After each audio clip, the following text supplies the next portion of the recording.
ನಾವು ಮುಂಚೆ ಚಿಕ್ಕವರಿದ್ದಾಗ ಊರಲ್ಲಿ ನಮ್ಮಮ್ಮ ಈ ಮಳೆ ಬರ್ತಾ ಇದ್ದಾಗ ಸಾಯಂಕಾಲ ಟೀಗೆ ಈ ತಿಂಡಿಯನ್ನು ಮಾಡಿಕೊಡ್ತಾಯಿದ್ರು.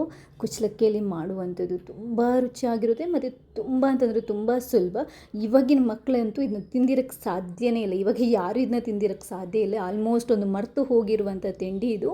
ಮಂಗಳೂರು, ಉಡುಪಿ, ಕುಂದಾಪುರ ಕಡೆ ಹಿಂದಿನ ಕಾಲದಲ್ಲಿ ಇದನ್ನ ಮಾಡ್ತಾಯಿದ್ರು. ಮಳೆ ಬರುವಾಗ ಸಾಯಂಕಾಲ ಸಖತ್ ರುಚಿಯಾಗಿರುತ್ತೆ. ಒಂದ್ಸರಿ ನೀವು ಇದನ್ನ ಟ್ರೈ ಮಾಡಿ. ಇದಕ್ಕೆ ಅರಿಪೊತ್ತ ದಿನ ಅಥವಾ ಅಕ್ಕಿ ಹುರಿಯೋದು ಅಂತೀವಿ. ಅಂದರೆ ಕುಚ್ಚಲಕ್ಕಿಯನ್ನು ಉಪಯೋಗ ಮಾಡ್ತೀವಿ. ಕುಚ್ಚಲಕ್ಕಿ ಒಂದು ಸ್ವಲ್ಪ ನಾವು ತಗೋಬೇಕಾಗುತ್ತೆ. ಅದನ್ನ ಒಂದು ಬಾಣಲೆಯಲ್ಲಿ, ಹಿಂದಿನ ಕಾಲದಲ್ಲಿ ಮಣ್ಣಿನ ಓಡ್ ಅಂತೀವಲ್ವ, ರೊಟ್ಟಿ ಎಲ್ಲ ಮಾಡೋದು ಅದರಲ್ಲಿ ಮಾಡ್ತಾಯಿದ್ರು, ಹುರಿತಾಯಿದ್ರು. ಇವಾಗ ನಮ್ಗೆ ಅದು ಸಿಗಲ್ಲ. ಕಬ್ಬಿಣದ ಅಂದರೆ ಕಡಾಯಿ ಅಥವಾ ಅಲ್ಯೂಮಿನಿಯಂ ಕಡಾಯಿ ಯಾವುದು, ಅಥವಾ ಸ್ಟೀಲ್ ಕಡಾಯಿಯಲ್ಲಿ ಕೂಡ ನಾವು ಅದನ್ನ ಹುರಿದ್ಕೋಬೇಕು. ಹುರಿದ್ಕೊಳ್ಳುವಾಗ ತುಂಬ ಕೇರ್ಫುಲ್ಲಾಗಿ ಹುರಿದ್ಕೋಬೇಕು. ಯಾಕಂತಂದರೆ ಇದು ಕರಟಬಾರ್ದು. ತುಂಬ ಹೊತ್ತು ನಾವು ಇದನ್ನ ಹುರಿದ್ಕೋಬೇಕಾಗುತ್ತೆ. ಅದು ಕುಚ್ಚಲಕ್ಕಿ ಆದ್ದರಿಂದ ಅದು ಕಂಪ್ಲೀಟಾಗಿ ಹುರಿದು ಕರೆಕ್ಟಾಗಿ ಅದು ಬಿಳಿ ಆಗುತ್ತೆ. ಆ ಥರ ಆಗಬೇಕು. ಅಂದರೆ ಪಟ ಅಂತ ಅನ್ನುತ್ತೆ, ಸೌಂಡ್ ಬರುತ್ತೆ. ಅಕ್ಕಿ ಇರಬಾರ್ದು. ಅಂದರೆ ಅಕ್ಕಿ ಹುರಿಯೋದು ಅಂತೀವಲ್ವ, ಆ ಥರ ಕ್ಲೀನಾಗಿ ಆಗಬೇಕು. ಅದು ನೀವು ಬ್ಯಾಚ್ ಬೈ ಬ್ಯಾಚ್ ಮಾಡಬೇಕು. ಒಂದೇ ಸರಿ ಮಾಡಿದರೆ ಏನಾಗುತ್ತೆ, ಎಲ್ಲ ಹುರಿಯಲ್ಲ. ಸ್ವಲ್ಪನೇ ಹಾಕಿ ಮಾಡಿದರೆ ಕರೆಕ್ಟಾಗಿ ಬರುತ್ತೆ. ನೋಡಿ, ಈ ಥರ ಅಕ್ಕಿಯನ್ನು ಹುರಿದು ರೆಡಿ ಇಟ್ಕೋಬೇಕು. ಇದಕ್ಕೆ ಹಿಂದೆ ಎಲ್ಲ ಬರೀ ಈರುಳ್ಳಿ, ಹಸಿಮೆಣಸಿನ್ಕಾಯಿ, ಬೆಲ್ಲ, ಉಪ್ಪು ಕಟ್ ಮಾಡಿ ಹಾಕ್ತಾಯಿದ್ರು.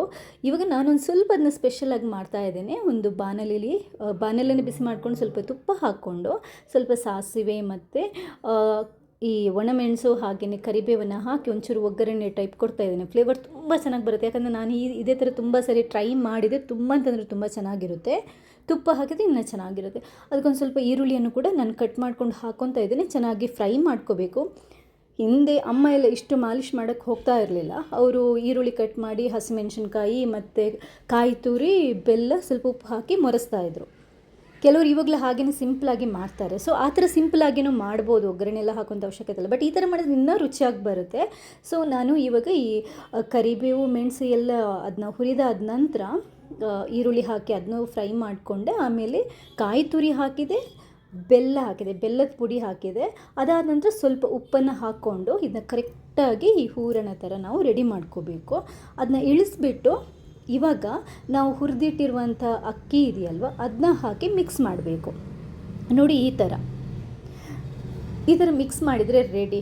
ಸಾಯಂಕಾಲ ನಂಬಿ ನನ್ನ ಮಾತನ್ನು, ಈ ಮಳೆ ಬರ್ತಾ ಇರುವಾಗ ಟೀಗೆ ಇದನ್ನ ತಿಂತಾಯಿದ್ರೆ ಅದರ ಮಜನೇ ಬೇರೆ. ನಿಮ್ಗೆ ಇದನ್ನ ನೋಡಿದಾಗ, ಈ ರೆಸಿಪಿನ ನೋಡಿದಾಗ ಏನು ಅನ್ನಿಸ್ತು, ಅಥವಾ ನೀವೇನಾದರೂ ಯಾವತ್ತಾದರೂ ಟ್ರೈ ಮಾಡಿದ್ದೀರಾ, ಅಥವಾ ಯಾವ ಥರ ಮಾಡ್ತಾಯಿದ್ರೆ ನಿಮ್ಮ ಕಡೆ, ಖಂಡಿತವಾಗ್ಲೂ ಕಮೆಂಟ್ ಮಾಡಿ. ಒಂದು ವೇಳೆ ನಿಮಗಿದು ಹೊಸತು ಅಂತಂದರೆ ಒಂದ್ಸರಿ ಖಂಡಿತವಾಗ್ಲೂ ಟ್ರೈ ಮಾಡಿ. ತುಂಬ ಚೆನ್ನಾಗಿರುತ್ತೆ. ಕುಚ್ಚಲಕ್ಕಿಯಲ್ಲಂತೂ ವೈಟಮಿನ್ಸ್ ಇರ್ಬೋದು, ವಿಟಮಿನ್ ಇ ಇರ್ಬೋದು, ತುಂಬ ಜಾಸ್ತಿ ಇರುತ್ತೆ. ಆದರೆ ಜಾಸ್ತಿ ತಿನ್ನೋಕ್ಕಾಗಲ್ಲ, ಹಲ್ಲು ನೋವು ಬಂದುಬಿಡುತ್ತೆ. ಆದರೆ ಮಾಡಿದ ತಕ್ಷಣ ಟೀ, ಕಾಫಿಗೆ ಸ್ವಲ್ಪ ನೀವು ತಿಂದರೆ ಎಷ್ಟು ಚೆನ್ನಾಗಿರುತ್ತೆ ಅಂತಂದರೆ ಅಷ್ಟು ಖುಷಿ ಆಗುತ್ತೆ. ರೆಸಿಪಿ ಇಷ್ಟ ಆದರೆ ಲೈಕ್ ಮಾಡಿ. ನೀವು ಮಾತ್ರ ನೋಡೋದ್ರಲ್ಲಿ ಬೇರೆಯವ್ರಿಗೂ ಶೇರ್